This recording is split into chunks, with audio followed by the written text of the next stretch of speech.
कतिपय स्टुडेन्ट्सले चाहिँ भन्नुहुन्छ यो क्वेसन चाहिँ आइयुमा रङ आएको थियो, त्यस्तो पोसिबल छ त्यस्तो कुराहरू?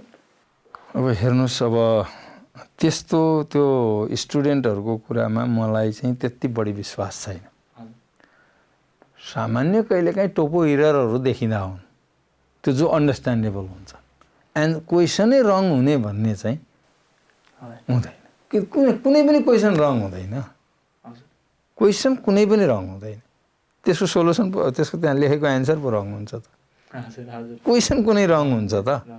तपाईँलाई क्वेसन राख्यो त्यो रङ कसरी? अब त्यसमा जोडिहालौँ, जस्तै अप्सनमा एन्सर नहुने केस भनौँ न, अब त्यसो भए त्यसलाई अझै अप्सनमा एन्सर नहुने केसमा त अब ठिक छ। अब त्यो कुरामा कस्तो हुन्छ भनेदेखि कुनै न कुनै अप्सन प्रयोग गर्नु पर्यो, खाली छोड्नु चाहिँ भएन होइन।